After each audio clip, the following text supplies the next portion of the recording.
Hey guys, welcome to this week's MMA breakdowns and bets. As always, I'm Santino DeFranco and this is Brandon Olivas. But before we get into our bets for this week, make sure you guys like our video if you like it, subscribe to our channel if you like us, and definitely check out our Patreon. It's only $25 a month, you guys, and you get all of our actual bets. On this show, we talk about the fights, we talk about who we think might win, who might lose, how, why, when, where, what, but that doesn't mean they're getting our money. On the Patreon itself, we actually give our love them and our like them picks. Brandon gives his list. I give my list. Those are the picks that we actually love and that we actually like. Tell you guys to mix them, match them as you will.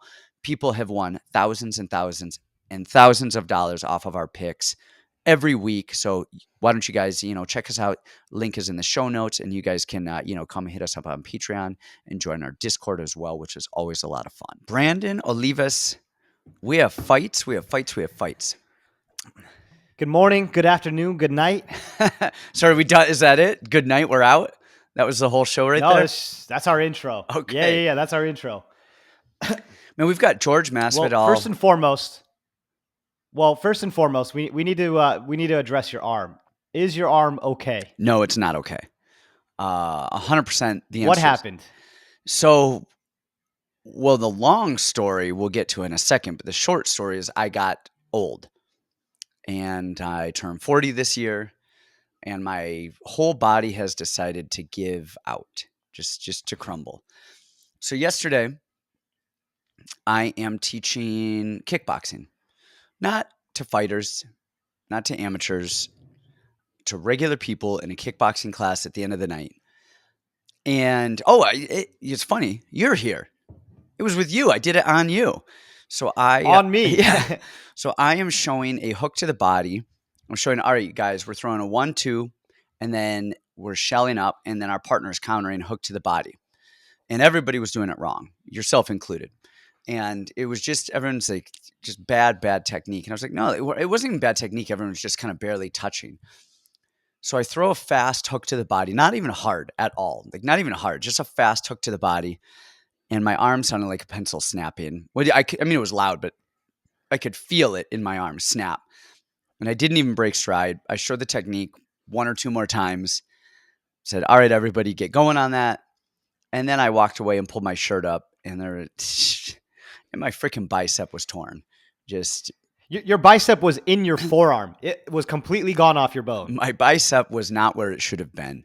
And now it looks like I botched a implant surgery and I have a top pointy bicep and I'm missing part of my bicep that attaches to my shoulder. So I tried to get into an MRI today, but I couldn't. So I don't know. We'll see how this goes. Well, you know what's so funny to me is I've known you for so long now. I've seen every injury under the sun, and immediate reaction is something like that. Normal reaction is I'm going to scream and cry, and this is a hospital trip tonight. You sat there. Everybody else freaks out. Oh my God, are you okay? And I laugh because I go, I know this story. He doesn't want anybody to bring it up. Doesn't want anybody to say anything. Doesn't need anything. He's gonna hurt like hell, and then he's just going to go home and he's going to go about his day and then still not go to the hospital. So the fact that you're getting an MRI is that's a game changer in itself. I tried to get the MRI this morning.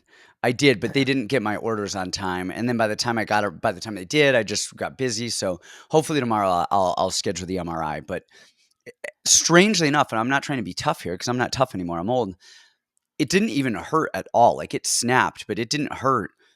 The only thing that really hurt is when I was trying to put my shirt on, change my shirt after class. And I couldn't sleep well because it was fine for the most part. But then I would move a little bit and, it'd be a little bit weird. But I went in, taught class, and here I am.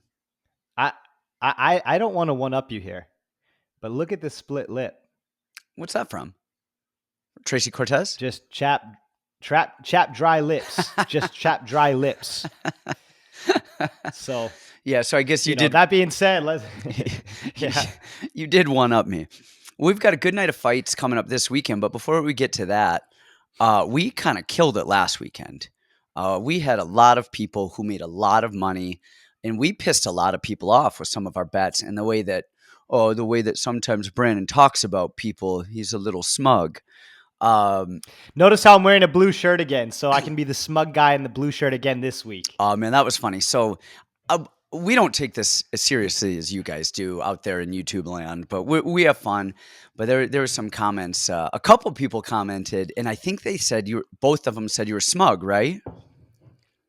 Yeah, That was the word of the because of the week. way that I talked about Armin Sarukian in the Joel Alvarez fight. And funny enough, that fight went down exactly how I said it, as emphatically as I said it. Well, it's funny. Hilarious. It's not how you talked about Armin. It's how you talked about Alvarez. As you said that Alvarez was just going to get smashed, and Alvarez fans came out in droves to tell you what a horrible human you were. Guys, I try to tell all the girls in my life this. Size doesn't matter. It's the motion of the ocean. You see 6'3", you're just getting obsessed. Come on, you Just guys. getting all That's how you use hot that. and bothered. And then the other one, and this was my pick of the week. This was a big one for me. Is Carlos Hernandez. Because I don't know if you guys on YouTube follow us on Instagram, but I did an Instagram post and I put out and I said, bet your house, bet your wives, bet everything you have. Like, go, like, Irresponsible. it was absolutely irresponsible. But I said, from the rooftops, I was screaming Hernandez. Hernandez, you reposted it. Carlos Hernandez commented to you like, oh, fuck, no pressure now. Like, now this is what I'm going to do. And then he actually ended up responding to me after the fact. I messaged him and said, hey, sorry, because I think he reposted the story again, laughing. And I said, yeah, sorry. Oh, no way. Yeah, he said he reposted it afterwards, the screenshot in the story. And I said, yeah, sorry about that. That was me. And he was like, no worries. He was a good sport about it all. But Hernandez won by the freaking skin of his teeth. I mean, that was a close fight. And I did not expect. I thought Hernandez was going to win, of course, but I did not expect it to be that close. But all in all, it was a really, really good week of fights. Everybody made a ton of money.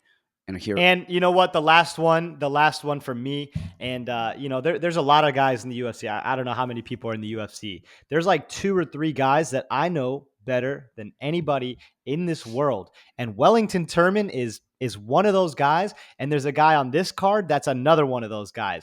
So what an amazing win by Wellington. I think I told you guys, he's got good cage wrestling. He's got good jiu-jitsu. The fight didn't really go as I thought it was. It was scary for a moment, and then he pulls off this miraculous armbar, and everybody just looks around and starts watching their balance just increase like crazy on that. And every parlay that I called out on the last show, everything hit. The Sarukian, Turman, and Carlos Hernandez. If anybody took that was a juicy one. I said take a little Armenia parlay with Armin and Armin. That hit. Like it was a good week, and it put me back up on the year from a really rough start. So nice. I'm very grateful. I think you went like 8 out of 9 or 9 out of 10, whatever. You missed one prop we thought was going to not go the distance or something. And I hit everything I hit everything except for the same prop and then wrong zoo. And this is my foolishness, you guys. Somebody got excited and was like, hey, put your love them and like them picks out early because we got the pot out early. And I was like, oh, yeah, cool. And I did that before weigh-ins. And I shouldn't have. I should have waited till after weigh-ins. I actually called you and was like, oh, man, he missed weight by a huge amount. I'll probably end up changing that. And then I just got busy with the day and I didn't end up changing that. So this week I'm going to wait till after the weigh-ins to post my love them and like them picks. But I think I did 8 out of 10. I think you did 8 out of 9, something like that. So solid pick, solid go. I just count the money in my account. That's all I know is the money that's in my account at the end of the day. So I don't know if you guys notice, I look a little different. Maybe I look a little bit cleaner. I got a haircut. I shaved my disgusting face. My decree in the beginning of the year was I wasn't going to shave or get a haircut until I had a 5-figure week. So we're back. We're ready. We're back and you're cleaned up. And now it's time to keep that beard shaved. So I guess let's do it. Let's kick it off. Now so I just refreshed my Tapology and I don't even think that we can do this early. This is showing me the first fight of the night is Dustin Jacoby and Michal Oleksiejczuk, if I said that horribly wrong. Is that what you got for your first fight? Well, we're on the same exact webpage, so... No, but they change it. No. So see, that's why I always say that. Do you have the same thing? Do you have the same thing? The reason why they say that is I always ask you that is I will refresh it and the order of the fights will be changed. So as I refresh it We just sometimes, refreshed it at the same well, time. I So didn't know yes, you we're good. refresh it right now. So how the hell am I supposed to know you click it? I don't know what you're looking at. Anyway, so we've got Dustin Jacoby, Michelle Oleksiejczuk, and I can't lead this. You have got to, first of all, take him out of your mouth and now talk about him. Well, okay, guys. So I just told you guys that I know Wellington Turman better than any capper, whatever, whatever, whatever. I know him better than anybody on earth because I've studied him. I was preparing to put a $15,000 wager down on him straight up against Sam Alvey. Now, the only guy that I know better than Wellington Turman is Dustin Jacoby. You guys all know DJ is my guy. I message him on Instagram all the time. Dustin Jacoby is my guy, my guy, my guy. I love Dustin Jacoby. I love the way he fights. I love his fight IQ. This fight is a tough fight. This is a tough fight. And I think, as much as I love Dustin, and I hope he wins, I hope he gets a first round KO and gets a big step up in competition because I think he legitimately is that good. The way he pushes, he pulls, the striking to kind of coax you in, great strikes, good leg kicks. Like he does everything correctly. This is a tough fight for him. And so for anybody to go on a platform and say that he's a lock, like a lock, saying a lock is really important to me. I don't just say that with everybody. I will say it on this card, but it's very important to me. And I think this is a really, really tough fight for him. So just from the technical aspect, he does great with guys that will stare and kind of fall into the rhythm. Like, because he's so good at kind of hitting that offbeat jab, throwing the two, then together, then throwing the leg kick, and he gets you spinning. He gets you spinning early. He sets traps. He's a high level kickboxer. He's awesome. That being said, when you get guys that do not care, complete apes that just do not care, like Michael, how do I say Oleksiejczuk? Man, good luck on that. Yeah, Michael Ola, blah, blah, blah, blah. That guy legitimately has solid head movement. He's got good boxing and he throws bricks. But the biggest thing and the biggest worry I have here is he never stops pressing. No matter how many times somebody swings on him, no matter how hard they swing on him, he never stops pressing. And in his last fight, we saw him do a really, really good job of cutting off the cage. And he did the same thing against Modestas Bukauskas, or however you say it, which I would argue Modestas might hit a little bit harder than Dustin Jacoby, albeit not as technical. I don't really like comparing those two because I think they are so different. I think Dustin Jacoby is leagues above him, and I don't even think they're the same style. But the thing that DJ struggles with is he gets hit when he's pressured. He gets hit when somebody refuses to stop coming forward. I don't know why. Guys, I've bet $50,000-$60,000 on Dustin Jacoby in the past. So please let me be the authority on this one. I love Dustin. I think this is a tough fight for him. Just from a styles aspect, I think he's the better fighter by a mile. I've seen Michael Oleksiejczuk get rocked. I've seen him get hurt. I think he's undersized. I get all of that. I think a guy who pressures and throws good head movement and throws bombs is going to catch Dustin because Dustin knows how good he is. And he eats a lot of shots on the chin. He eats a lot of shots on the chin, and it's just going to take one. And that streak, that beautiful winning streak that he has, is going to go away. So my best advice, guys, I do love Dustin. If you're going to bet Dustin, just go small on this one. Just go small on this one. There's way better spots on this card. I'll give you guys a parlay on this card, but I like Dustin to win, but I have a strange feeling about this one.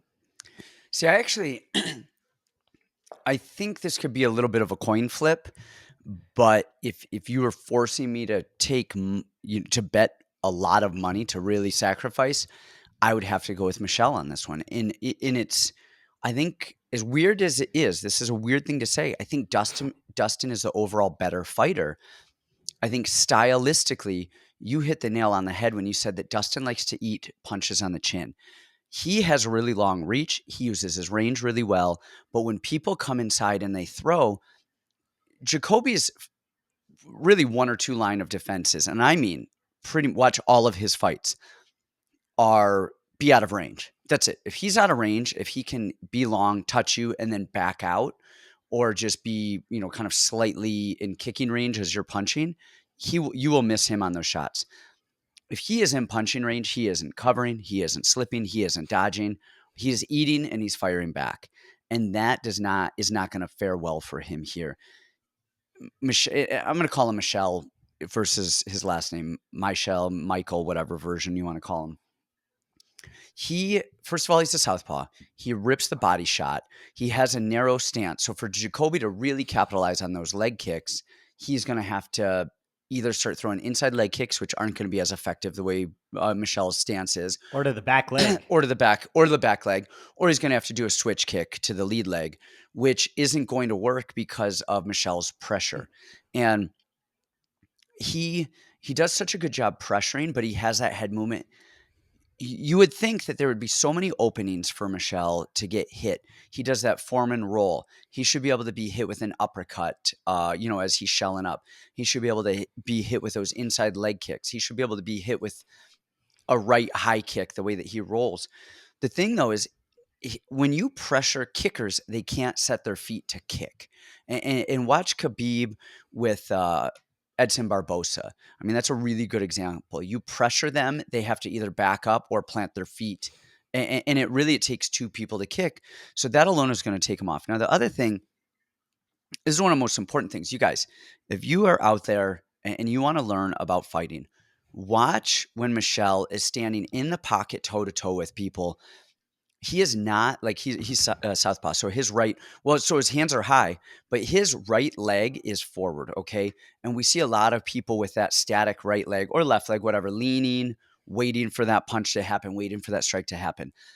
He does that, but he is constantly moving, bobbing and weaving. His head's offline, but that right leg is not static. Is it inching left? It is inching right. It is inching forward. And that causes a lot of slight disruptions to when you want to kick and when you want to punch. And what it does is as you're pushing left and somebody throws, you're naturally able to move left. When you're pushing right, you're naturally able to move right. And it is really, really, really high level. And watch how he stands there toe to toe, but he's not static. There's these little micro movements going on with his foot. That is going to cause a lot of disruption for Jacoby in the stand-up department. Now, where I think Jacoby can win, I'm not saying he will win, is with the takedowns. If Jacoby can put Michelle on the ground a couple of times, one, he might be able to steal the round.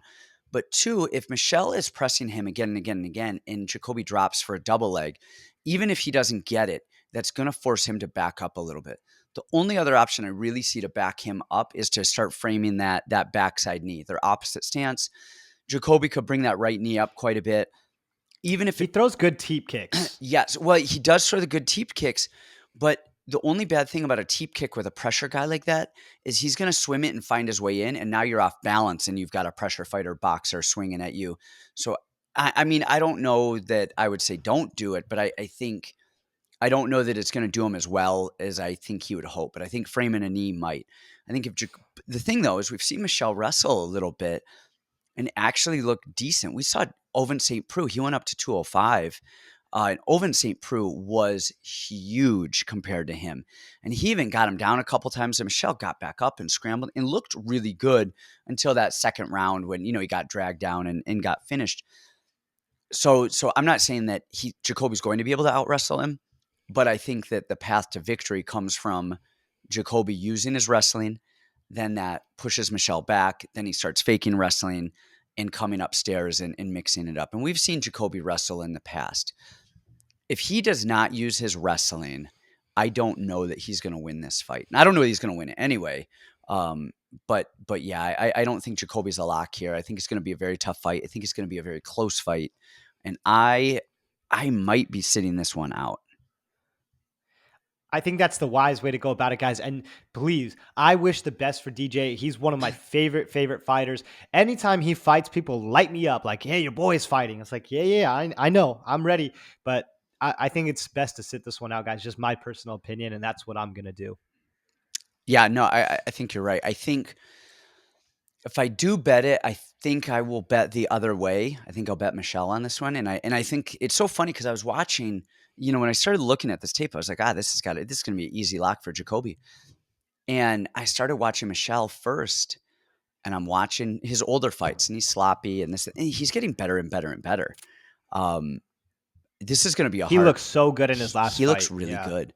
So, yeah, this is a tough one, guys. I mean, I think we're both kind of on the same page with this. I would say this is a coin toss, guys. I think my coin toss would flip to Michelle, and I think your coin toss will probably flip to Jacoby. But man, I don't know. Like you said, if you're gonna bet it, bet small.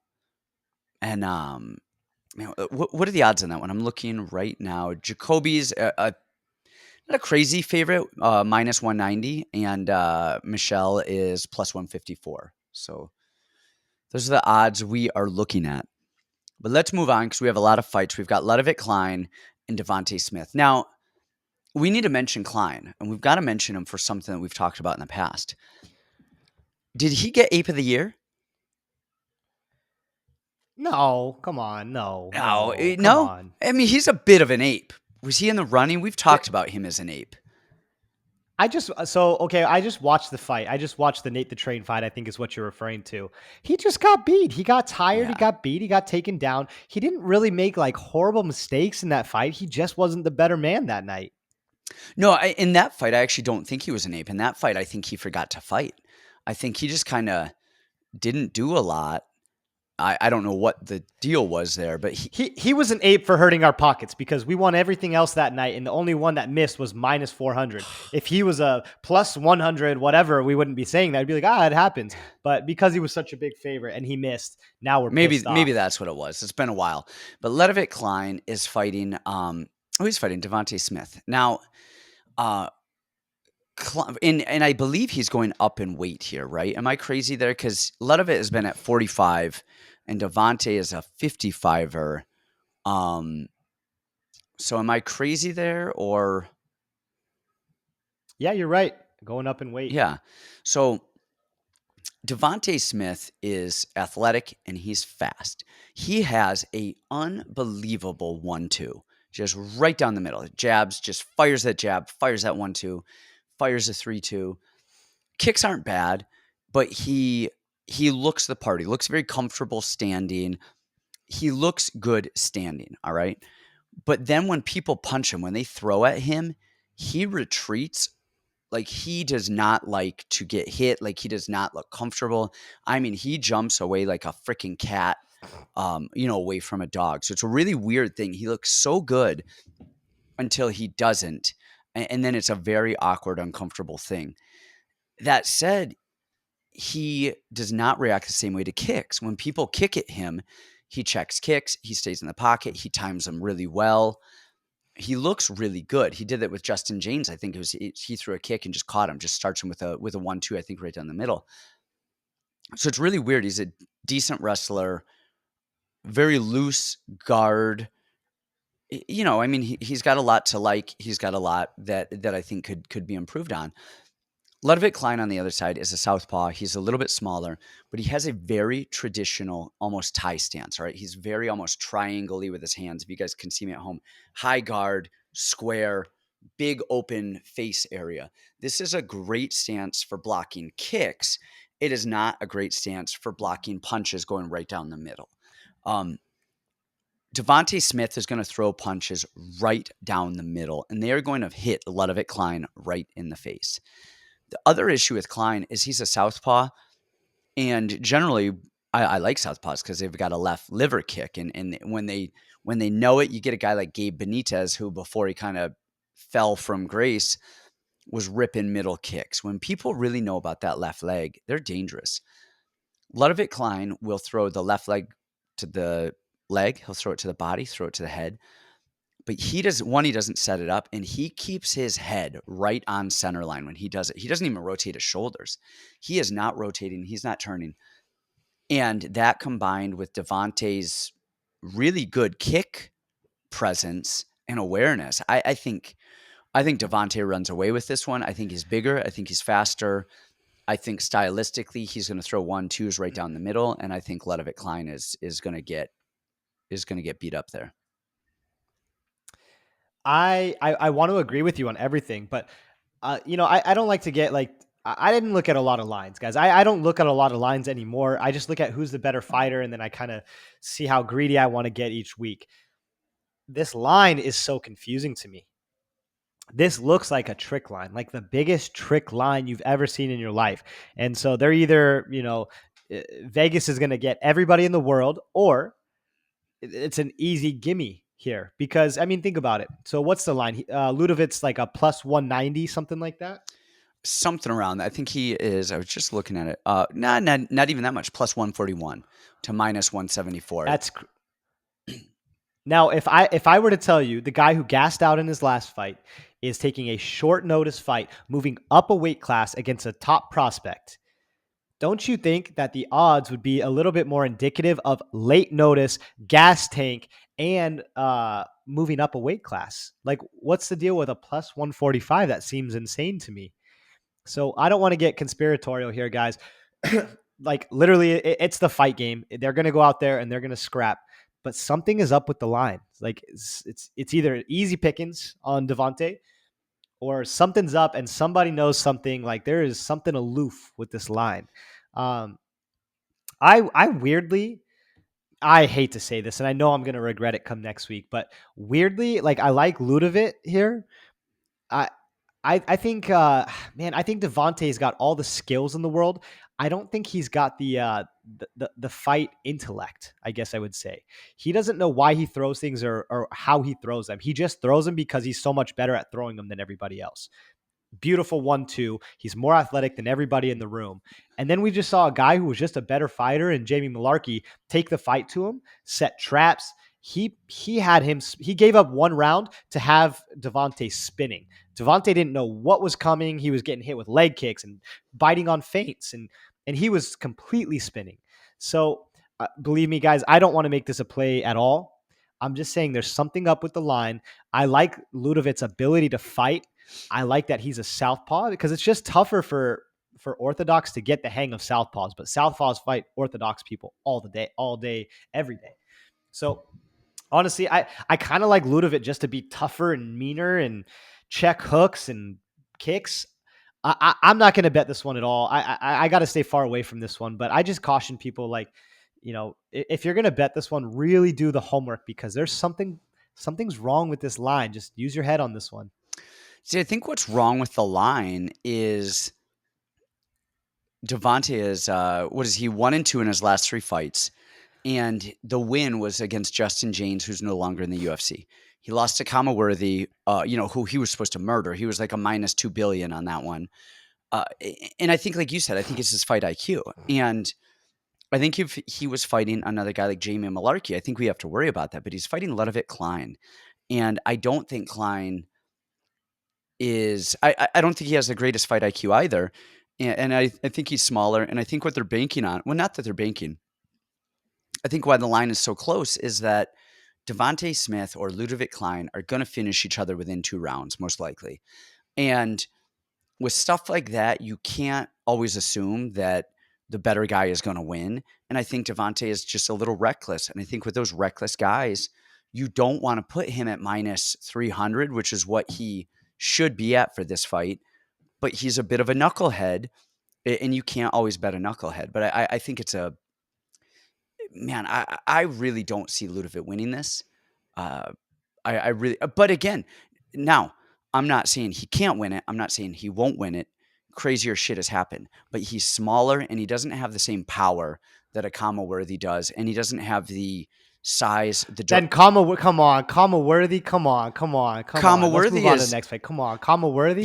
Kama Worthy is bigger than him. He's a lot bigger than him, and he is just trading blows in there, and he's sloppy as well. Are you?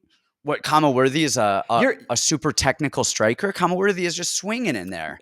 I'm just saying Kama Worthy's horrible. Your bicep fell off your arm and you're still more jacked than he is. He's horrible. He's old. He's horrible. But he's a bigger guy who throws harder.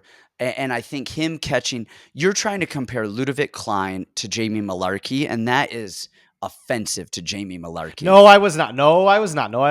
But I will say he's got a lot of experience in better promotions. He's fought better guys for a longer period of time. He just has.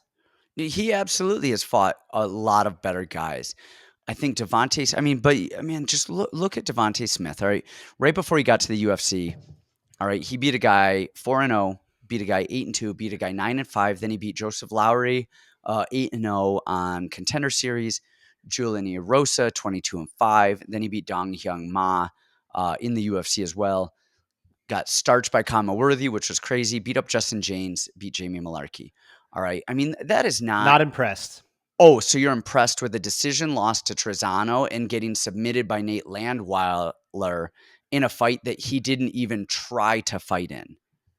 Like, he did not even Shane show Young up is to better that than fight. all the guys on Devontae's. Shane Young's better than all the guys on Devontae's record. He put him night. Yeah, well, that's true. That's true. I don't. I think Ludovic. I like Ludovic Klein. We were all over him on the Landweller fight. I don't like him on this line, and more specifically on a stylistic level of the way that he stands and the way that he fights versus Devontae Smith's offense. You know, actually, my favorite play here, I actually thought about this, and I want to mention this because I think this is going to be a really sharp play. And people called me crazy for making a play like this last time, and it worked out really, really well. This was the Randy Brown and was it Jared Gooden fight. I like over 1.5 in this fight. And the reason I like over 1.5 is because Devontae stands there staring. He doesn't set things up. He just kind of throws. And Ludovic, he'll keep a high, tight guard. I think they're going to stand and trade kicks and trade long punches. And I think they both have good enough chins to last. Devontae's doesn't have the best chin in the world, but he's fighting a smaller guy. And I think Klein has a decent chin. And just the styles, I love an over 1.5. And the reason I love it is because we're going to get good odds on it because they are power punchers. So I think that's a sharp play. I'm rocking that one this week. Interesting. I don't know. I'm looking at the records now. I don't know if I can get behind that, but I know what you're saying because a lot of times you get these guys, these phenomenal strikers. You're waiting. I mean, look at Derek Lewis and Francis Ngannou. They know what the other person They can sit do. there and stare. Absolutely. And so they are waiting for that other person to react so they can counter. And it's like, you go, no, you go, no, you go. Well, I'm going to go. Nope. Just kidding. So I'm not saying I hate it. I'm not saying I hate on it. I'm not saying I agree with it, but I see where you're coming from on it. It won't be the biggest play of the night, but I think it's a sharp play, and I think we're going to get good odds on it. That's why I like Not a bad it. one.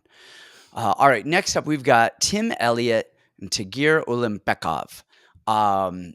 Let's go back and forth on these. So you started. I kicked that one off. Let's hear what you got with Tagir and Tim Elliott, and I will give my thoughts afterwards. Okay, well let's jump into this one, guys. I think this is one of the easiest spots of the entire night. I think this is going to be a little bit of recency bias, but kind of on both ends here. I think that the odds makers are giving a little extra juice to Tim Elliott and taking away a lot from Tagir. I think Tagir is so much better than what people think that he is because of his fight against Bruno Silva and Nascimento. Guys, I've trained with Bruno more than any other little Brazilian in the world in jiu-jitsu and kickboxing. I think Bruno's the only guy to flash KO me. Oh, geez. Bruno's striking is phenomenal. His jiu-jitsu is phenomenal. Bruno can wrestle. He gave Tagir a look that Tagir has never seen before because in Russia, they wrestle. They don't do jiu-jitsu. They don't give these crazy, different, insane looks. And Bruno's striking, I mean, Bruno can hang with anybody in the world striking. So that was a close competitive fight. I think Tagir won against a very, very, very, very good flyweight. Okay. Now his next fight, it was a little bit different. You can make an argument for either guy. I actually bet Nascimento in that fight, but Nascimento has such a crazy offensive style. We have not seen an offensive jiu-jitsu style like that since maybe the early days of Charles Oliveira, right? It is insane. It's unorthodox. He takes risks, and he's actually very, very good. But Tagir won the fight. Tagir grinded it out. You can see that Tagir knows what he's doing striking. He's setting traps. He's popping the jab. He's, getting the rock back. And he's so big. He's so long. Now, my biggest struggle with Tagir, I thought he was a bad wrestler. I'm watching his tape going, he keeps doing that stupid, wrap his leg around, like the little trips. But what I realize is that's just Tagir's way of wrestling. He knows what his body's like. He knows it's going to be tough to defend a trip takedown from a guy that tall because he has so much leverage and strength. To me, Tim Elliott is super beatable. He's out wrestling guys that are not great wrestlers, and he's getting destroyed on the feet. He's getting destroyed on the ground by anybody who's worth their salt. To me, Nicolau should have beat him worse than he did. And I think Tagir is going to be a higher volume Nicolau with better wrestling, better control. I think this is a great spot to showcase Tagir's skills and really what he can do because he doesn't have some crazy tricks and crazy wrinkles. This is a very average fighter who does a lot of fluff with not a lot of substance. So to me, Tagir is going to be the first leg of my massive parlay. Tagir is at minus 240 and Tim Elliott is at plus 88. What does that remind you of? Sarukian last week and Joel Alvarez. Exactly. We are not going to get odds like this on a fight this clear in a long time. Like I mean, look, there's another. Not till next week. Yeah, there's another fight on this card. Umar Nurmagomedov minus 750 and Brian Kelleher plus 475. I don't think this fight should be spread like that, but it should be closer to that than it is to this.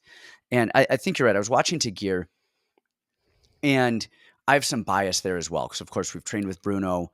I've cornered him for most of his UFC fights at this point, and one, Bruno can wrestle. People don't realize, like, Bruno's been training with Henry and Angel Cejudo for years now, and he is hitting just some beautiful wrestling transitions. Striking is good, like you said. He blends his jiu-jitsu really well with his wrestling. Yes. Which is like counter wrestling. Yeah.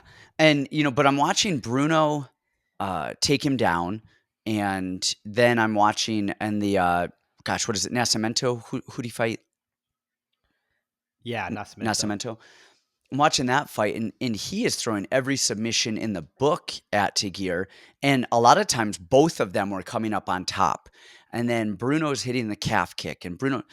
So I'm watching Tagir, and I'm over biasing this. I'm like, oh man, Elliott's so awkward. He's so big. He's a good wrestler. He's a good scrambler. He uses his jiu-jitsu. And I'm thinking, man, Tim Elliott is going to take advantage of this. He's going to come up on top. All of these things.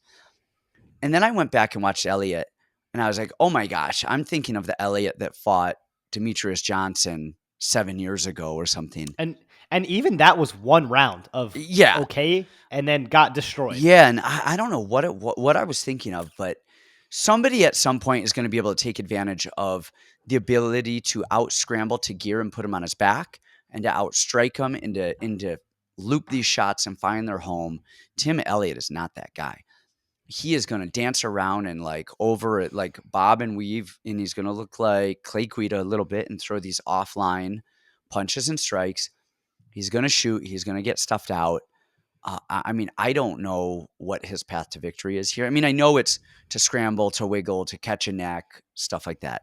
I don't see any of that happening. I think Tagir is a solid play here. If Tagir gets out wrestled by Tim Elliott, they are putting him front lines in the Ukraine. They just might. Like, just straight up, Khabib will disown him, and he is going front lines, baby. He is going. Who will probably be on the other side of those front lines is from Russia as well, and that is Umar Nurmagomedov, and he is fighting Brian Kelleher. And so this one here, man, this is a weird, like we said, this is minus 750 to plus 475. To me, this fight is almost untouchable.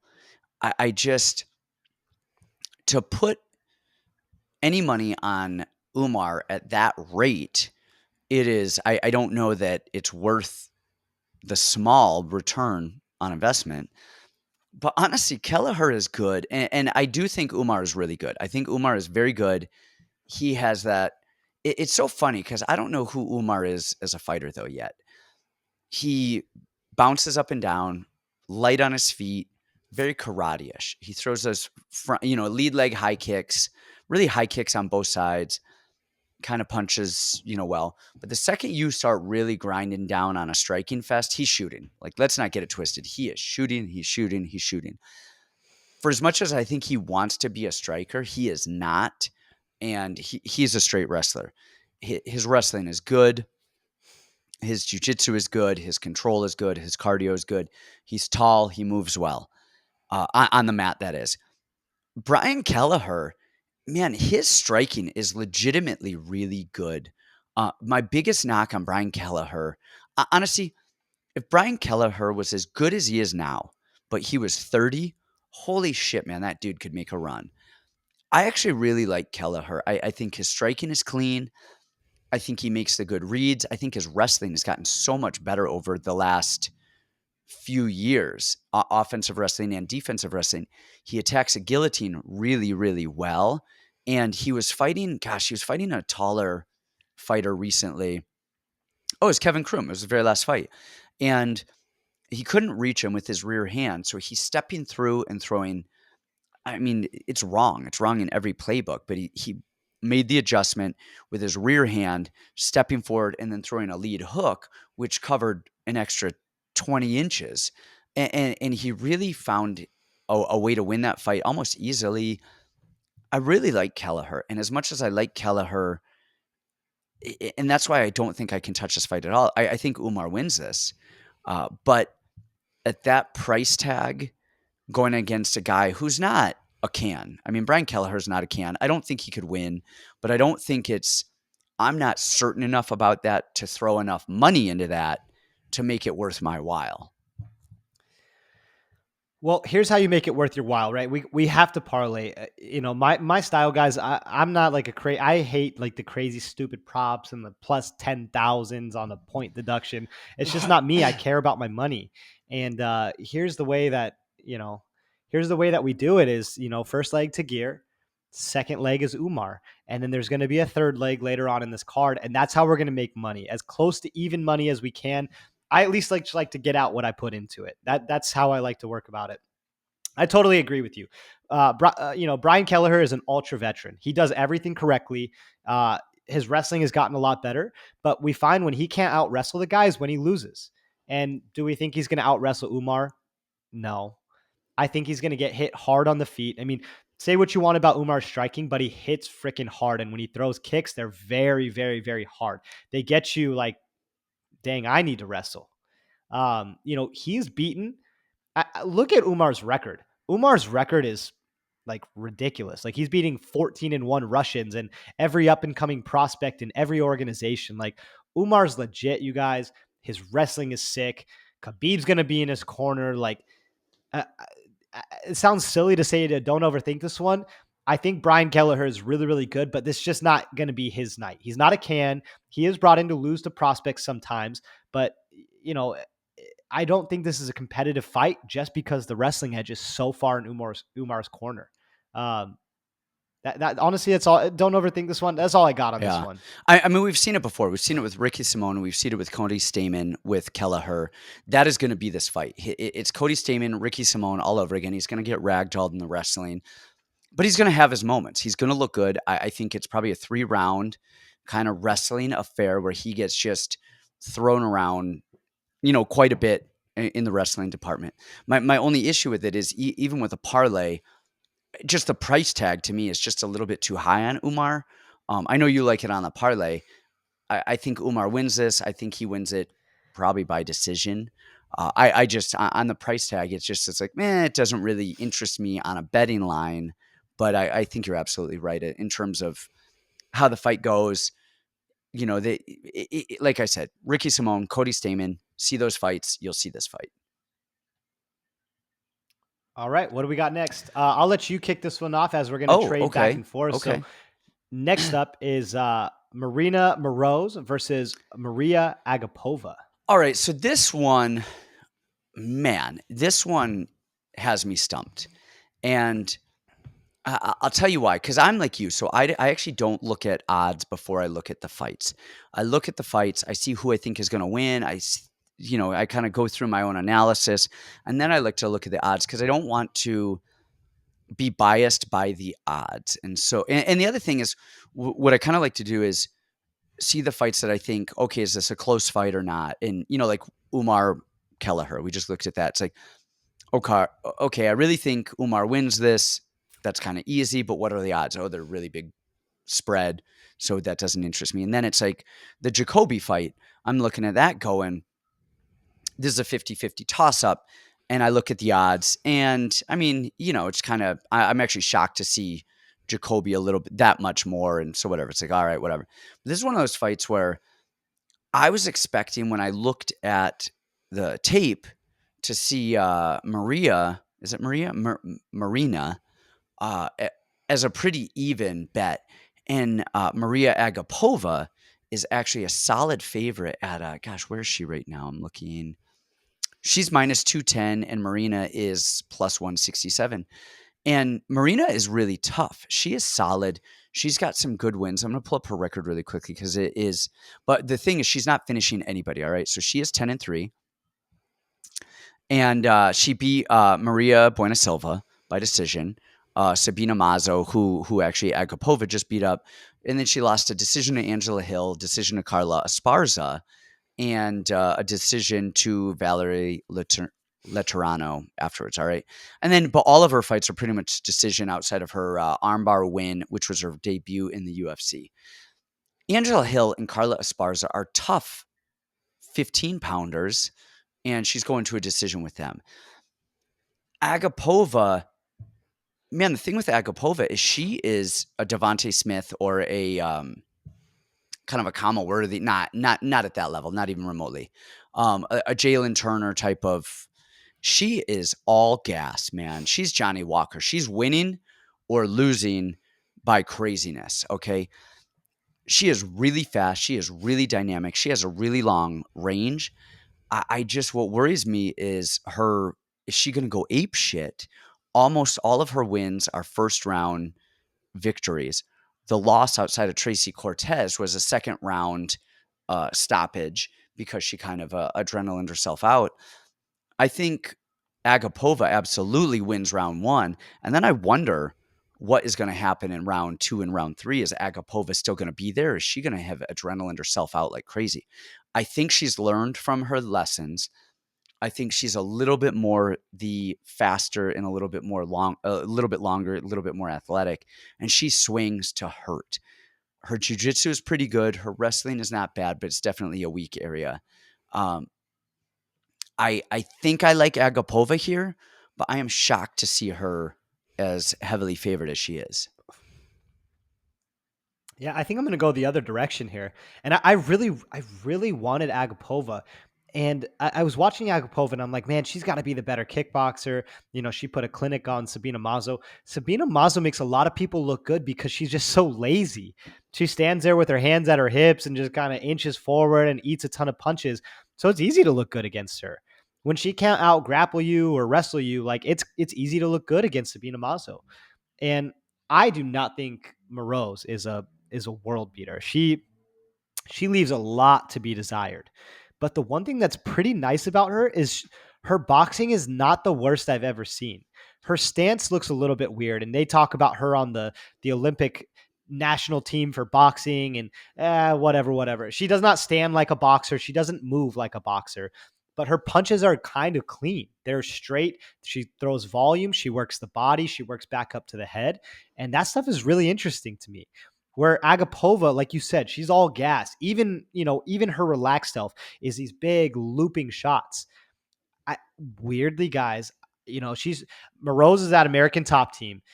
I kind of like Moroz to just walk her down, out volume her, stay in her face, and I could see an upset here. This is again a fight I probably won't bet other than like a over 1.5, but I kind of like Moroz here. And we found a lot this year, guys. The dogs are the ones winning in the female fights. So super interesting. This is another tough one.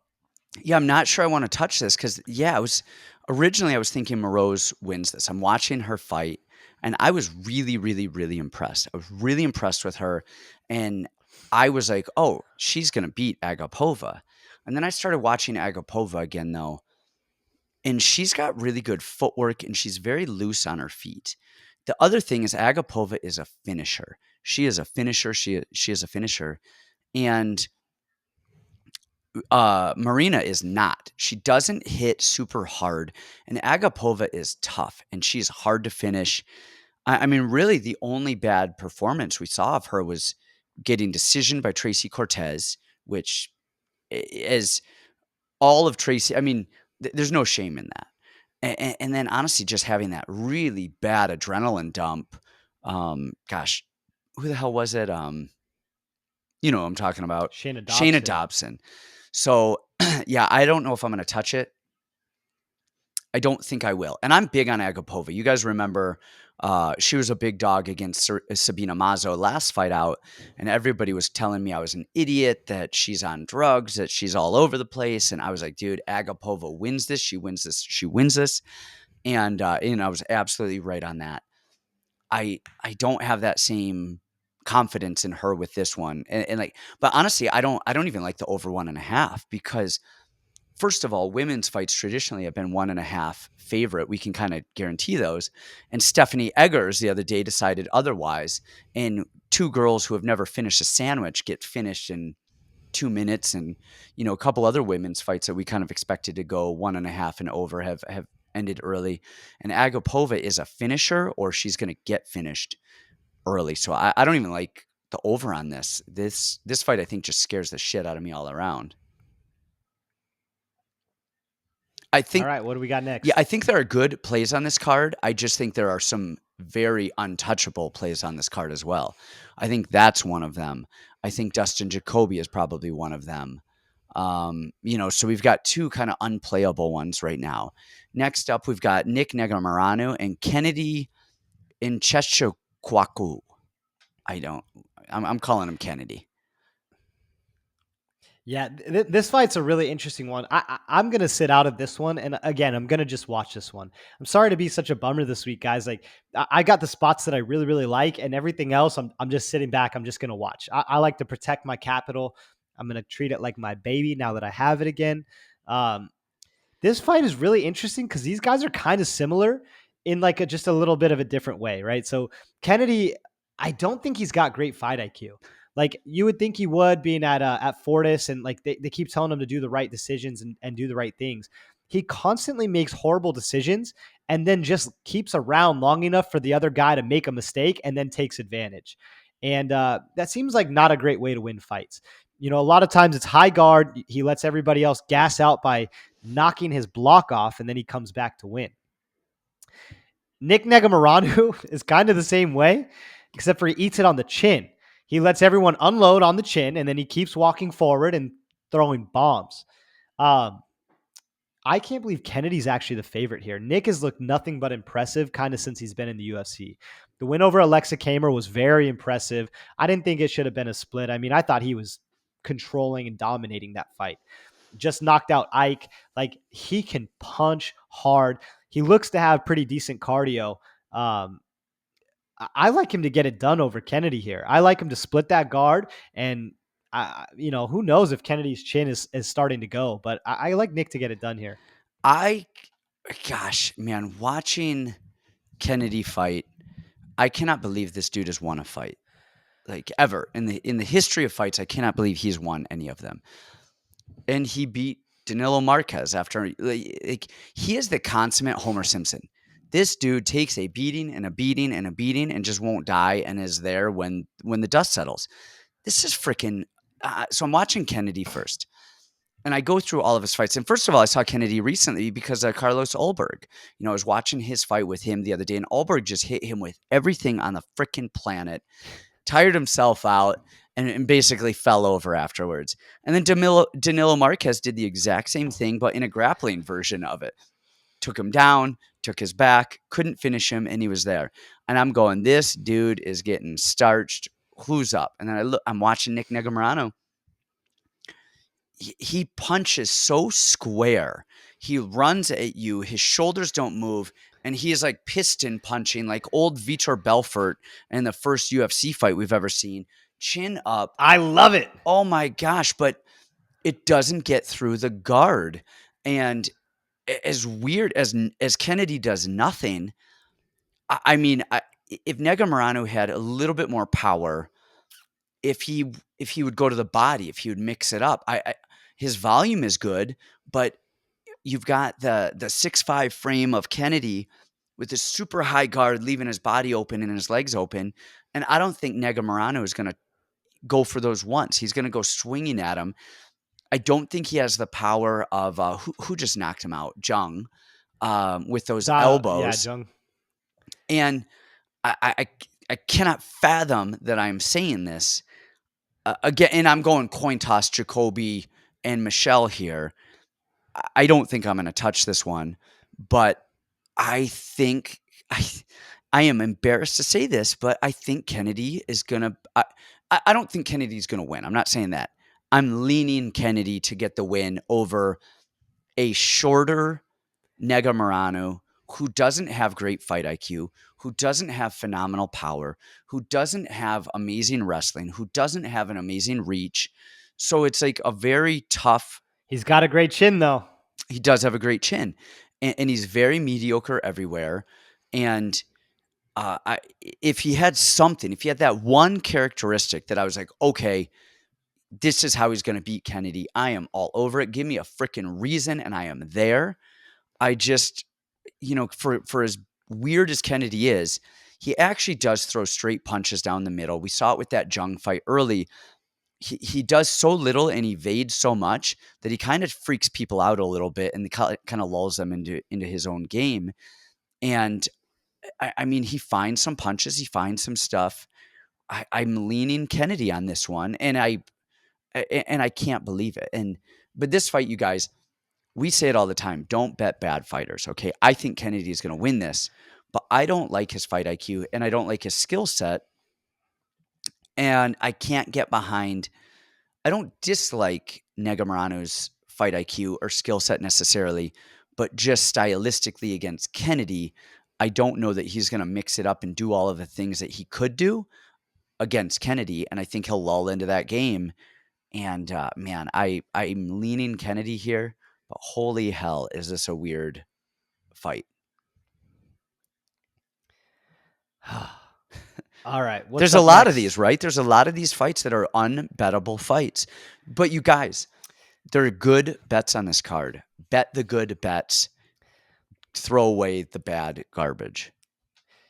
You know what's funny is last week, I thought the whole card was really good for betting, but there wasn't like those spots that are like, oh, this is like the perfect lock spot. This one, I feel like not every card, not every fight is good for betting, but I feel like there's more like clear, like evident, like here you go. This is teed up Yes. for you. Yeah, I think you're absolutely right. I think we have Tagir. I think we've got Umar. I think we've got a couple later that we're going to talk about. And I like Devontae Smith here over Ludovic Klein as well. Like I actually like that spot. I'm not like, I'm not going to do an Instagram post and shout to the world, bet your house and kids on this one as much as I did Carlos Hernandez, but I do like that spot here. And then there's just fights that I don't like. Moving on, we've got Marina Rodriguez and Zhao Yan. Am I up? Are you up? Did you start? You started last one, so I'll kick this one off. It's me on this one. Oh, it is? Go No, for it's it. me on this. Go for it. Oh, I can't remember. You go ahead. You go ahead. I think it is you. Okay. Man, Marina has some really slick boxing. I wouldn't even say slick boxing. I wouldn't even call it like that. She's got good striking all in all. Good range, good distance understanding, a really good jab. She's very loose on her feet. I think her stand-up is solid. Her wrestling really has some to be desired, but she did a really good job of defending the takedown against Mackenzie Dern. All right. And Mackenzie's no great wrestler, though. So you got to take that with a grain of salt. Mackenzie is good at jiu-jitsu. She's getting better at striking. She hits hard. She's a little powerful these days. Her wrestling's not great. So there's that. But man, Marina's got some good jiu-jitsu. She gets put on her back and she throws triangle, armbar, really slick stuff, really wiggly. Good elbows from the bottom. She's very active. All right. I really like her style. I like the way that she moves, and she's got 5-round experience. Yan, on the other hand, I mean, she almost does. I wouldn't say everything wrong because it is not true. She just doesn't do anything exceptionally well in terms of on a technical level. Her chin, if Dustin Jacoby likes, eating punches to the face, Yan is a fish to water. I mean, like, or water to fish. I mean, she doesn't even, she just eats them like candy. But I don't think I've ever seen her rock. She wears it well, and she just comes forward and is a tornado of a human. She she's physical, and that is a difference here, that she's a big physical woman, and Marina does not seem as physical to me as Yan, and I think that's gonna come into play here in a second.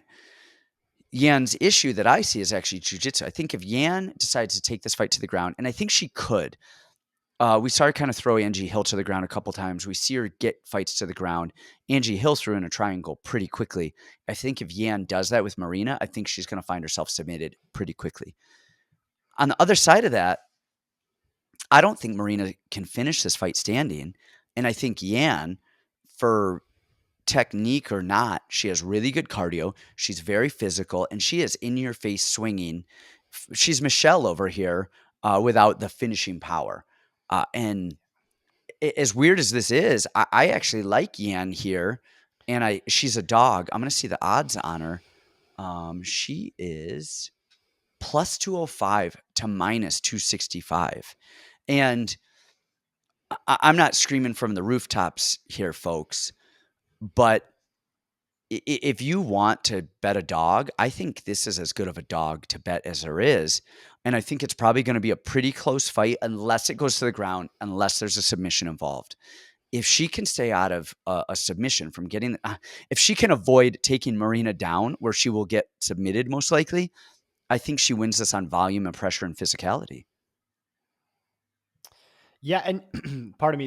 This is we've already seen this fight. We saw this a few weeks ago with Gloria DePaula and Deanna Belbitsa. This is that exact fight. Belbitsa is more physical. She's crazy volume, never gets tired. Not the greatest kickboxer against somebody who's a technician. And literally, Gloria DePaula and Marina Rodriguez fight so similar. The same body styles, just these really long strikers, very technical, very good hands. I see what you're saying. This is the ultimate. If you're going to try to pick a fight based on what fighter throws the most volume because you think that's going to be good for the judges, then this is the one, right? This is the one because Yan never stops throwing. She throws from every position. That Claudia Gadelha fight was ridiculous, the punch stats on that one, because Yan never stops throwing. To me, this is a really confusing one because why is Marina Rodriguez in the middle of a card after she just headlined? She's not even on the pay-per-view main card. Like, what's the deal? Is she getting punished? Is she still the A side? Is she fighting for the title next? Like, who knows what this fight is? I think I like Marina here only because Yan keeps her hands at her waist most times when striking, and she does eat a lot of punches. I think that she's going to get her head whipped back a whole bunch of times by just the longer, faster Marina Rodriguez. And Marina's got great cardio. She makes all the right decisions. And her striking is just clean and technical. And she can be high volume too. Like she'll get after it. She'll walk her down. On this one, I just have to trust Marina.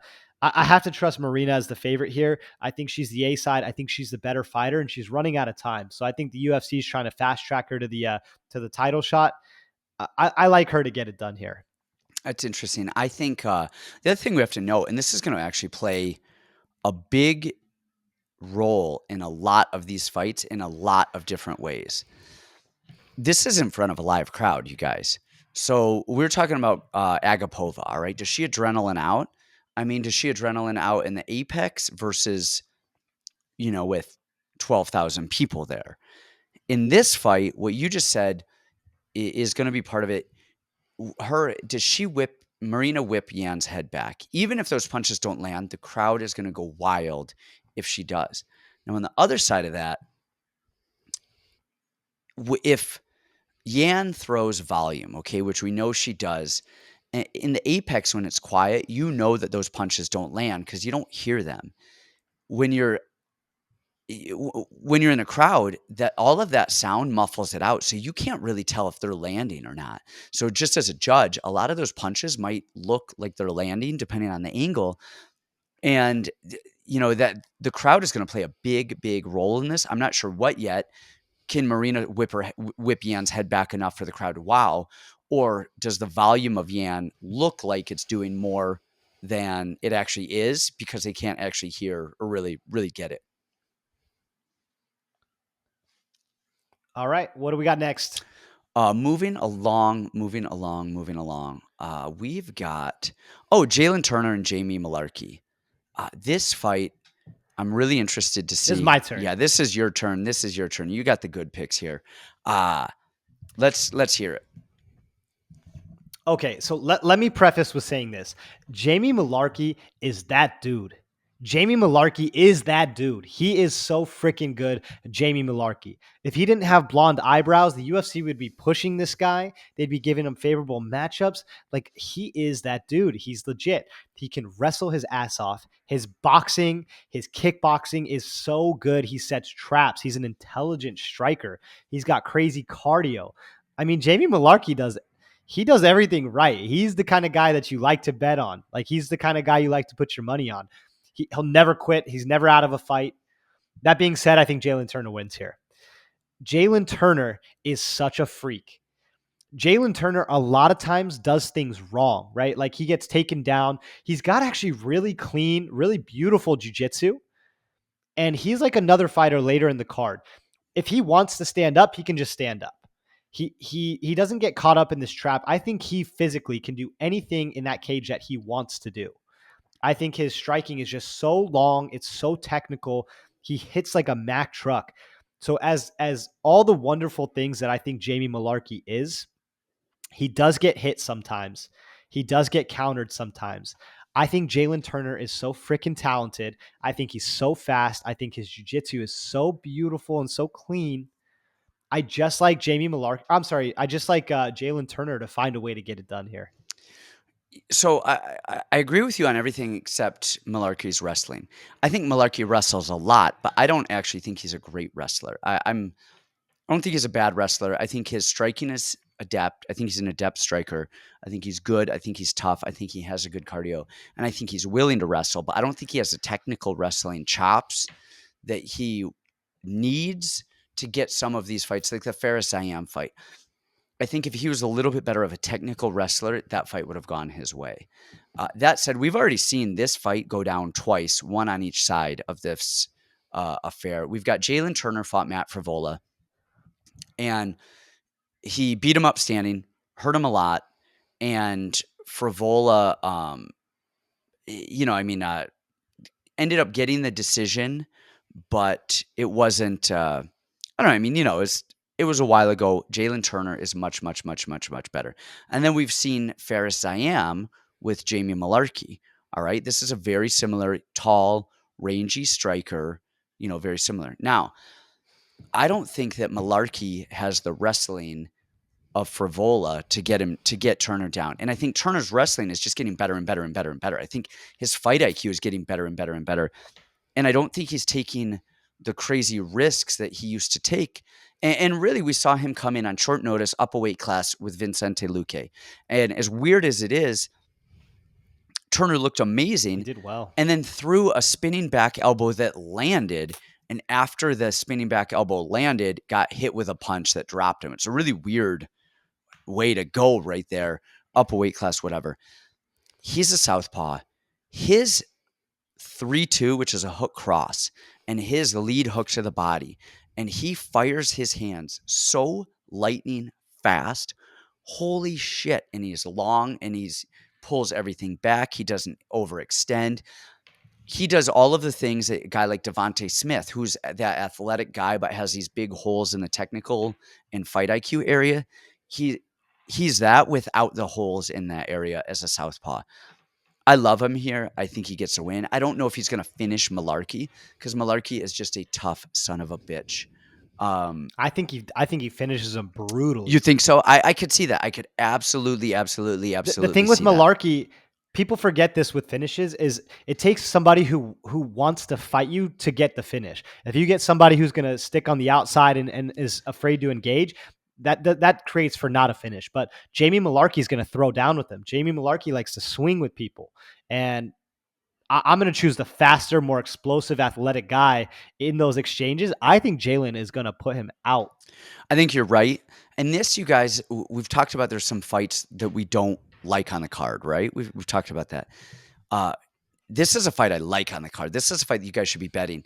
And Jalen Turner is minus 155. That is a freaking It's a gift. steal. That is a steal. Bet him for the win, bet him for the win, bet him twice for the win. And then if you like for the finish too, bet him for the finish. Man, I love this spot. I love this spot. I love this spot. Alrighty, next up, we got Sergey Spivac and Greg Hardy. All right, let's get weird here. Sergey is not human. I think I've seen him on every. That guy is Nosferatu, the vampire dude. He's like a albino Nosferatu. This dude looks like he's the weird guy in every zombie movie I've ever seen. He's like translucently pale. I think he has a neck beard, but it's blonde, and it freaks me out. And I feel like this dude is going to like eat my babies and molest my cereal. Like, I don't know what he's going to do, but he freaks me out and he weirds me out. That said, he's actually really freaking good. Uh, have we ever seen anybody as effective with like head and arm throws, not named Ronda Rousey, as freaking Sergey? You get near that dude and he is freaking head and arm tossing you on the ground. Just that fat guy, Romanov. Oh that yeah, guy. Romanov. They But come from the same. They're from the same place. Are they? But Romanov even does it almost like a little more saggy, whereas Sergey just wham, he hits it like a JV kid at a tournament. Just wham, hits it fast down. He did it a couple times to Tai Tuivasa. Man, it is just a solid, solid head and arm. His striking is not bad. The thing that I worry about with Sergey is, and we saw it again with Tuivasa, when he shells up, sometimes he will let people unload on him, and that could kind of hurt him a little bit. And if he shells up too much against Greg Hardy, Hardy will swing these big heater loopers through the guard and everything. They could rock him. I mean, that's something that Hardy could do. But when we saw him against, who did he just fight? The Brazilian, Carlos Felipe. He was not able to hurt Sergey at all. Like, Sergey would cover up, decent striking, technical striking. The other side of what we see with Sergey, and I don't know if I've seen this before, and this is actually something I want to implement with our fighters. I mean, I do it a little bit in a little bit of a different style. When people shoot double legs, and watch this, go back and watch Sergey's fights. Watch him with Philippe, watch him with Tai Tuivasa. When people shoot double legs, all right, they're hitting the hip, and you guys got to remember, in fighting, we're standing, we're not drop stepping because the level is different, the level change, the height. So people blast double, which is basically a football tackle, okay? And if I'm blast doubling, I'm the doubler. Generally, we want to run people to the cage and we start cage wrestling. Or as you double, you want to kind of lift them and clear the legs and dump them. That's kind of as a general rule of thumb, that is what a double leg is for. That's kind of how people finish double legs. Take people off of their feet. Now, Sergey doesn't do that. He gets a double leg and he almost Jordan Burrows it. He runs through and he runs almost on his knees. And what he does is he gets people catching their balance. If you guys can see my fingers, his feet. And what he does is normally people defend wide. And what he does is he runs it and he gets people stepping backwards. And then as they do, he slides down to the knees and he knee pinches the double leg. And he gets very easy takedowns without having to get people on the cage in cage wrestling, which people are so much better at cage wrestling these days. But you can't really wrestle out in the open like you would a match because there's no shoes and the distance is off. But you can blast double somebody and find the entrance, and instead of running them to the cage, slide down to the knees and either lock your hands or hug it. A beautiful, beautiful transition. And I do not see that much from people at any level really doing something that I haven't seen a lot at this level of fighting. Hardy, I think, is an ape. I think Hardy's kind of the definition of, I mean, Of an ape. he just goes out there, he swings, he throws, he hits hard. And I think if Sergey covers up or just kind of gets clipped, I could see Greg Hardy winning it. I mean, outside of that puncher's chance, I don't know that I see that. I like Sergey here, and I think he's a smart fighter. I think he's experienced, and I think he's a great grappler. I agree with you on all those things. He's got a clean jab. He's got clean basic striking, which is always what I like. Solid fundamentals. He can wrestle. His cardio is halfway decent. It's definitely better than Greg Hardy's. That's 100% sure. I Man, Greg Hardy, how many more chances is this guy going to get?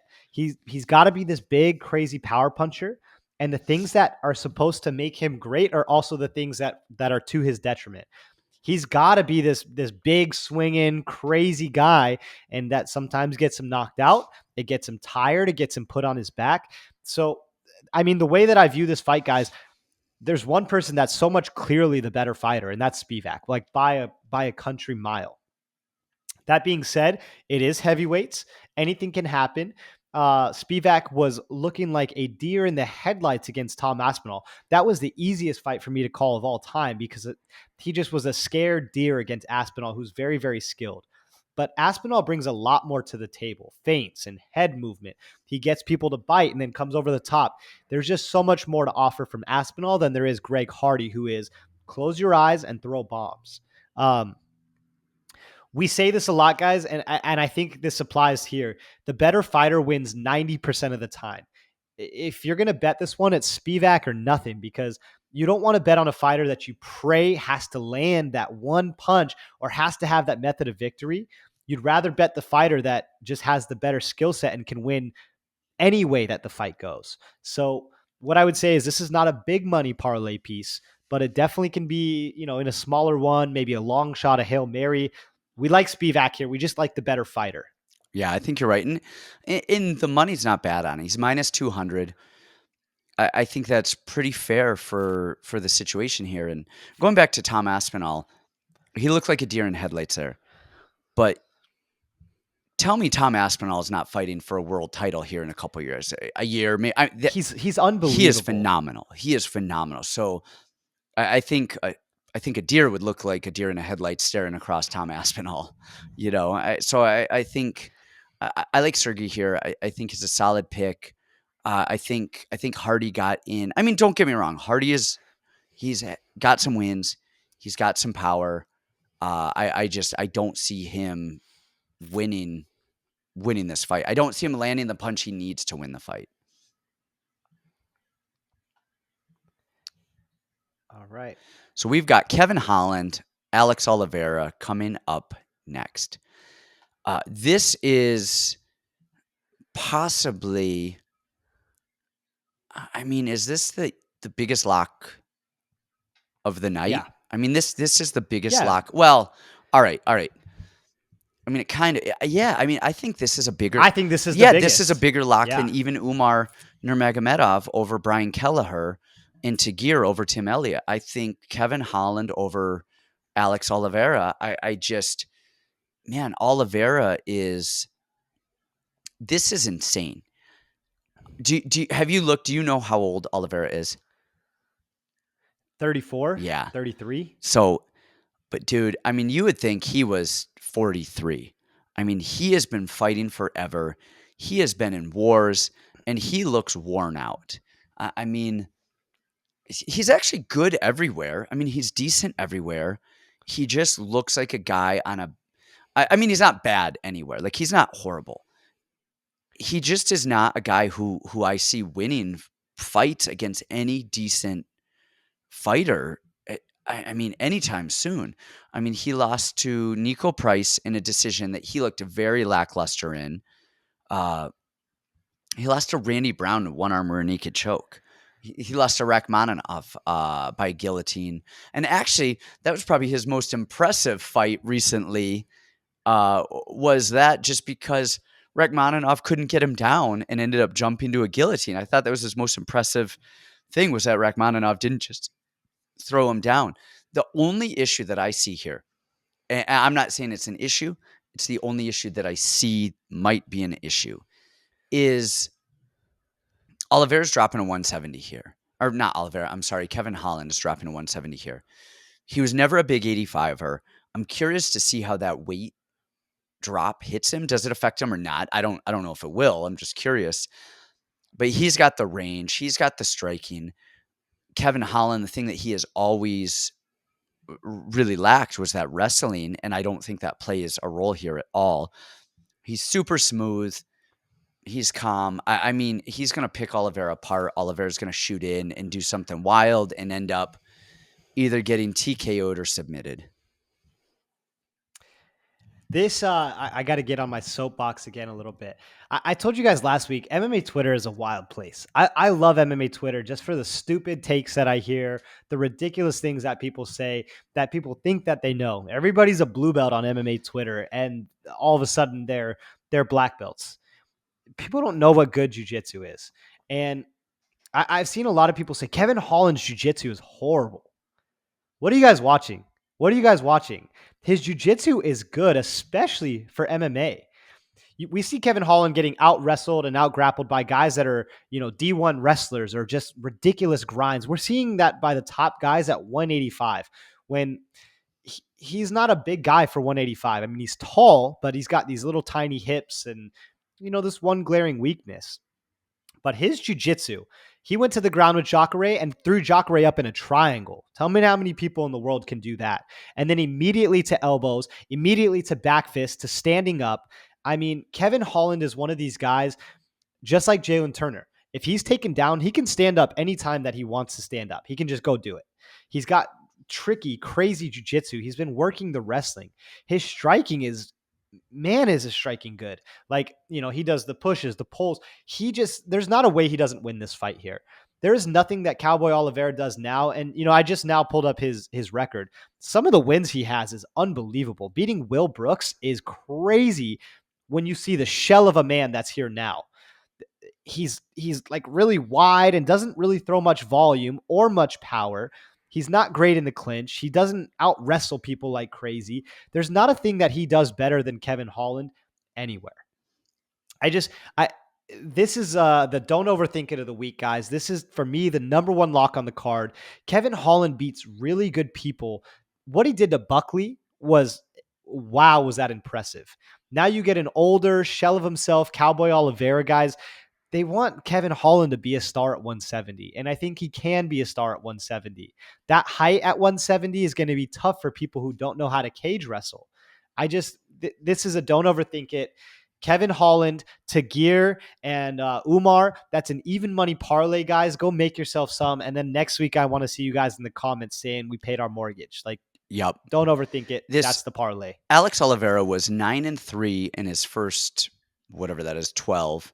And he is 6-2 cents, with the wins being a split decision over Max Griffin and a decision over Peter Sabata. I mean, you said it. He had some really good wins early in his career, and I really liked him earlier in his UFC career. I really liked him. He was fun to watch. Honestly, I thought he was beating up Cowboy Cerrone before Cowboy shot in, took him down, and submitted him. This is not that fighter. Kevin Holland, and let's look at Kevin Holland's UFC tenure, okay? He lost a fight to Thiago Santos up 2 weight classes at this point. On a week's notice. He lost to Brendan Allen, who is solid, and then he lost to Brunson and Marvin Vittori. Oh, and I mean, he beat Jacare, beat Charlie Ontiveros, beat Darren Stewart, knocked out DeChirico, Gerald Mearshart, Buckley, Hernandez. I mean, come on, you guys, stop. And he's actually beat Jeff Neal. He's actually one of Enzo's favorite fighters. Enzo met him at the weigh-ins before he fought Thiago Santos, his very first fight. And I didn't even know that Enzo's my son, you guys. So Enzo's like 6 years old at this point, 7 years old. We were there for Henry's title fight against Demetrius Johnson. And I don't even know how Enzo found this guy, because he wasn't even wearing UFC stuff at the time. I don't even know. And he's talking to him for like 20 minutes. Kevin Holland is sitting there talking to my like 6 or 7 year old son for as long as he would sit there and talk to him. And I forgot all about it, and Enzo remembered it years later. But anyway, so it's just a fun story. Just a super nice guy sitting there talking with little kids for 20 minutes who, I mean, didn't even know who he was. They're like, oh, you're on the card, and I don't even know how. And just a super nice guy, super technical, super talented. He wins this. As somebody else would say, don't overthink this. All right. We're moving right along. We're almost there. We're almost to the finish line. So we've got Edson Barboza and Bryce Mitchell here. And before we get into this, all right, so Bryce Mitchell is a favorite here. He is, let me see, minus 165. Edson Barboza is plus 135. And let me tell you this, and I don't mean this. Bobby Moffitt trains with us, so of course I don't mean this rudely or anything, against Bobby or anything like that. But um, Bryce's 4 wins in the UFC were against Bobby Moffitt, who that was a very close fight. They got fight of the night for that, and that was a good scrambly fight. Then he fought Matt Sales, Charles Rosa to a decision, and Andre Fili to a decision. Okay, so just hold on to that for a minute. Those are his 4 fights. You stole my thunder on this one, just so you know. Oh, really? Were you going to mention that? Oh, yeah. Barboza in his last 4 fights were Giga Chikadze, Shane Burgos, Makwan Amirkhani, and Dan Ige. He went 2-2 in those fights, a split decision to Ige, and of course we saw him get knocked out by Giga. He beat Shane Burgos in one of the weirdest knockouts I've ever seen in my life, and won a decision with Makwan Amirkhani, who is a very good wrestler in his own right. And just drags people to the ground in a weird way. Edson Barboza, and man, looking at Bryce Mitchell, you guys can kind of already see where I'm leaning here. Looking at his fight with Andre Fili, all right. He, don't get me wrong, he got the takedown. His stand-up actually looked a little bit better, and he looked a little bit more physically fit. He looked like he's been lifting weights, got a strength and conditioning coach or something, something of those lines. So he looked better.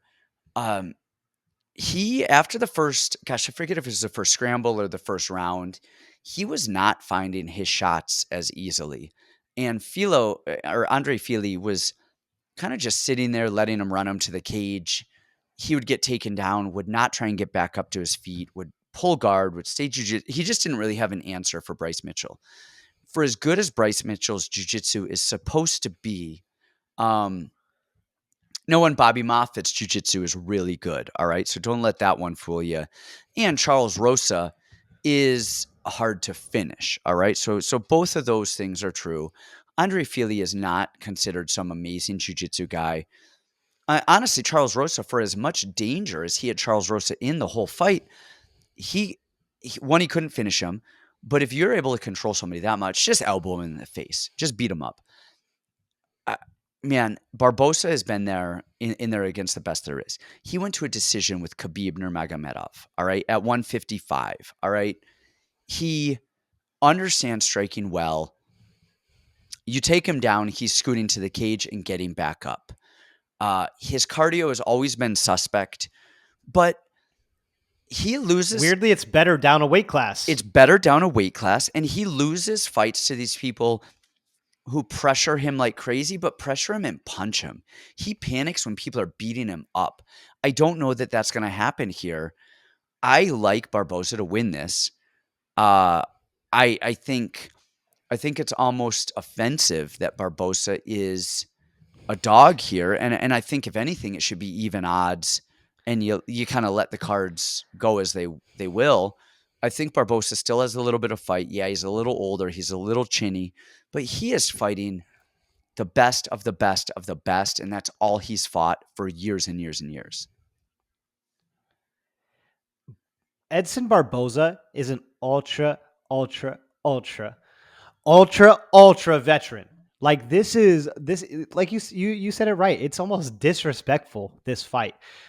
Okay, let's look at Bryce Mitchell. So what he does well is that outside single, right? He runs it head on the outside, kind of tips you over. I think that Edson is so athletic. He's got such good hips, good awareness. Just an ultra veteran, I don't think that kind of stuff's going to work there. I think he's going to do a lot of switches, a lot of butt drags, a lot of like just little veteran things. And you're right. The third round with Fili, we saw Mitchell start to get tired, start to get picked apart. I think we have to use our heads on this one, guys. I lost a lot of money betting on Bryce Mitchell's teammate, AJ Cunningham. AJ Cunningham was supposed to be an LFA darling. He's a super tall, super athletic kid that's supposed to wrestle with the Alabama, wrestling team and all this kind of stuff. He showed his true colors to a guy that could barely defend a takedown, did the bare minimum, and ended up going to beat AJ Cunningham. So I don't think the coaching is there for Bryce Mitchell. I don't think that there's some crazy wizardry technique. I think Bryce Mitchell has gotten really, really far from just being gritty and grimy and not afraid of people, just being willing to dive in there and then having slightly better jiu-jitsu than everybody else he's faced. But guys, let's be real here. Bryce Mitchell beating Andre Fili, who cannot stop a takedown, honestly does not use his body the way he should. He's not the kind of guy that's always up and trying to stand back on his feet. And when he is on his feet, he barely even punches. He's not this like long, beautiful technical striker that he should be. He's not. Sorry. The next one, Charles Rosa, maybe the worst UFC fighter I've seen. For a guy that's as credentialed and has beat as many people as he has, he's not good. His jiu-jitsu to me is horrible. Call him a black belt all you want. It's horrible to me. So Bryce has way better MMA jiu-jitsu than him. Nat Sales, we just saw, can't stop a takedown and get submitted. He just got submitted with a crazy thing in his last fight. And Bobby Moffitt, who legitimately has gotten very good, but a lot of times is too confident in his jiu-jitsu. So I think that the price for Edson Barboza here is astronomical. I love him to stop takedowns, one-way traffic on the feet. Uh, I don't think that Bryce Mitchell's been hit with something like Edson. And I think that's going to be a very scary proposition. To be honest, I think Dan Ige is a better version of Bryce Mitchell than Bryce Mitchell is. He does that same kind of like jetting in takedowns and all the kind of stuff like that. I think Edson's a blowout winner here. Cannot believe he's a dog. I love it. I'm with you. I'm with you. Man, I think it's crazy. All right, let's get into co-main event time. I think we're at co-main event. Let me see. Rafael dos Anjos, who's taking on Moicano on a short notice fight. And this cripples me. People out there in YouTube land, Rafael Fiziev, that dude can do no wrong in my book. Oh my gosh. Like, can he? We almost had it. I wanted Fiziev to have this fight because Fiziev was going to win this fight wherever it went. And that really catapults him up the rankings. And, ooh, we get to see him fight higher level guys, those top guys. I want to see Fiziev and Gaethje. I want to see Fiziev and Poirier. I want to see Fiziev and Oliveira and, man, all of them. Makhachev.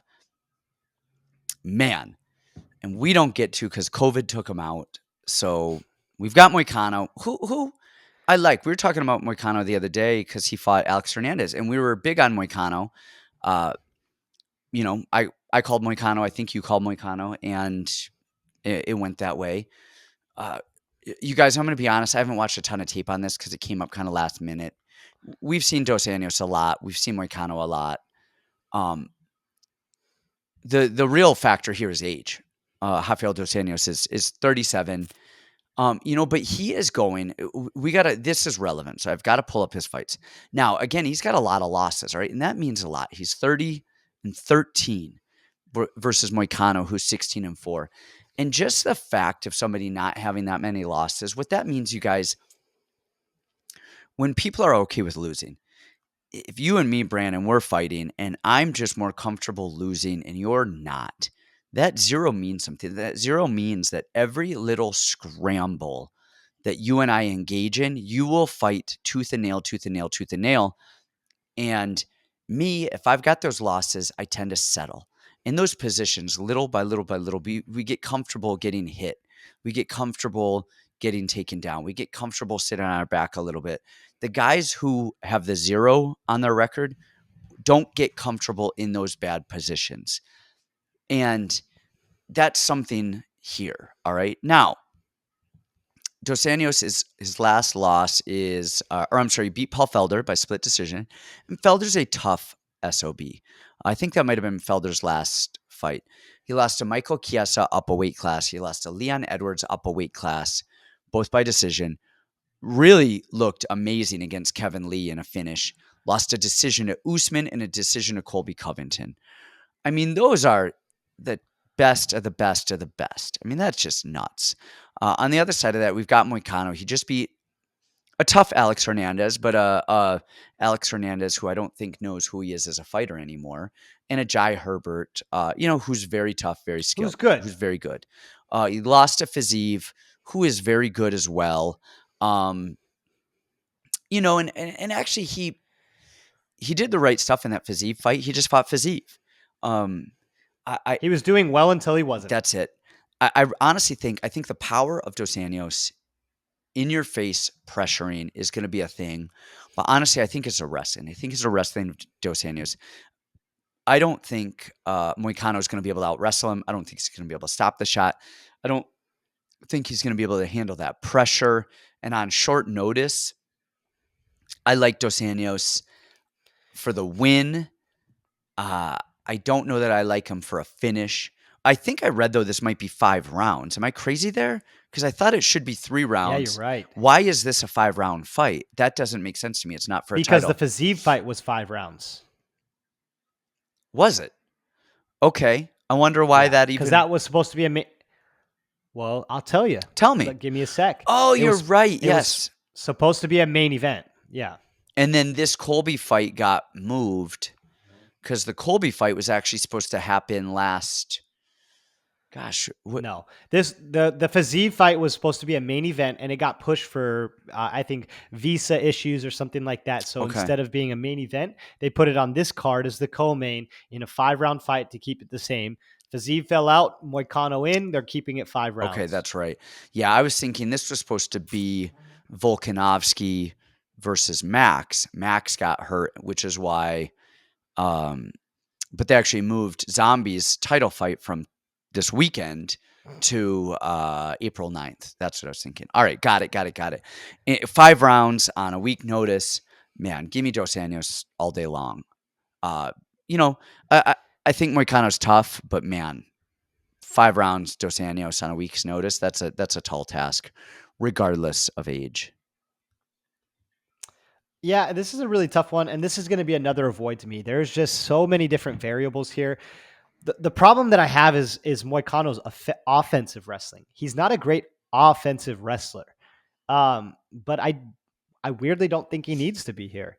I love Dos Anjos. He is just such a grimy, like amazing fighter. He does everything well. He's got great jiu-jitsu. He's got great wrestling, great cardio. I mean, he's just an ultra veteran. That being said, he's 37 years old and he struggles sometimes with distance. And Moicano's got legitimately very good boxing, very good ones, twos, leg kicks. He's only 32 years old. He's in the prime of his life. He's only lost to Ortega, Zombie, Fiziev, and who was the last one? Jose Aldo. I kind of like Moicano here. I think in just a straight kickboxing match, I think Moicano's jiu-jitsu is good enough to keep Dos Anjos off him, or at least to get the respect of Dos Anjos. And then I think this turns into a 5-round striking affair. Moicano's really never showed problems with cardio in the past. He did just fight. He's in fight shape. And he apparently likes something about this fight. Otherwise, he would have let it stay to Makhachev or something like that. Something is good for Moicano.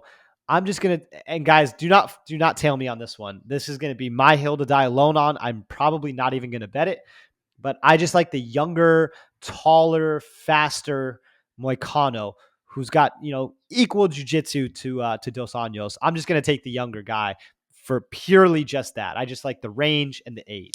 So I don't think I'm going to bet this either. I like Dos Anjos here because I don't think it's jiu-jitsu that's going to be in play here. I think it's wrestling that's going to be in play here.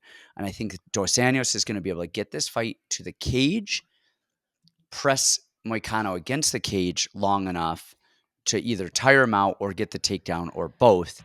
And I think over 5 rounds, I think that equals a win. I don't think Moicano is going to be able to knock him out. I mean, he doesn't have bad power, like super weak power, but he's not known as some power puncher. Usman and Covington aren't putting him out. Leon Edwards didn't put him out. I think, and those guys are all bigger, stronger, better strikers, better power, better speed than Moicano is. And I think Dos Anjos just gets this fight to the cage, leans on him, grinds on him, drags him down, rinse, repeat. 5 rounds later, we're done. And then we can get on to our main event. which is Jorge Masvidal versus Colby Covington. Man, go for it. Go for it. Go for it. Let me hear what you got. Let me hear what you got. And before we actually do, let me just record this. We got Masvidal's 35-15, and Colby is 16-3. This is such a fascinating fight to me. And I couldn't believe when the fight was announced how many people I say, oh, this is the easiest lock. I'm going to put my life savings on this. And I'm thinking, I guess I just don't understand. And I think so much has been lost with the antics of Jorge Masvidal. People just see this big personality in the Miami. People forget how good Masvidal actually is. Like, Masvidal is legitimately very good. I mean, who's been the recipient of more just horrible split decisions than Masvidal, right? I just feel so bad for him. Benson Henderson, Lorenz Larkin, Ally Quinta. These are all top level guys that he has fought tooth and nail. I think Masvidal is the ultimate ultra vet. I mean, he just is. The guy is good. He's good everywhere. People like to bag on his skills. You guys don't know what you're looking at. Masvidal is good. He's a good boxer. He's got good kicks. He sets things up. He's got good head movement. He's lost to Usman. How are you going to bag on him for losing to Kamaru Usman? Everybody's lost to Usman. Colby lost to him twice. And depends on how you want to look at it, but they're just different fighters. It's just different styles. I, I don't really like to bet main events. I really don't like to bet main events. I don't like to bet 5 rounders. I don't like to bet main events. But guys, I can see an upset on the horizon here. I think that Masvidal's wrestling and his tricks on the cage and his defense, if you watch it, it is so technical. It is so beautiful. I just watched the Lorenz Larkin fight and the little things he was doing in the clinch off the cage and to get off the cage and his high arm guillotines and his counter punching. I think Masvidal is game. I think he's a way better striker than Colby is. Now, the cardio to me is probably the only play here for Colby is the wrestling and the cardio, right? Everyone wants to talk about that. I think Masvidal can do this. The only thing I think is, maybe he's just too obsessed with the money and his head might not be in it. But at the end of the day, he's a fighter. When you're getting hit in the face, forget all the fame and the money. We're here to fight now. And I think he's just such an ultra veteran. People are not going to like this. And please feel free to disagree. It doesn't matter to me either way because I probably won't bet it unless I have a really good night. Then I'll go crazy on Masvidal. But I like Masvidal here. I don't disagree with you. I don't think with anything. People sleep on Masvidal's wrestling. They sleep on his cage wrestling. They sleep on his jiu-jitsu. I mean, even when Usman took him down, he was on his back, active, moving, rotating his hips, throwing punches, scrambling back up to his feet.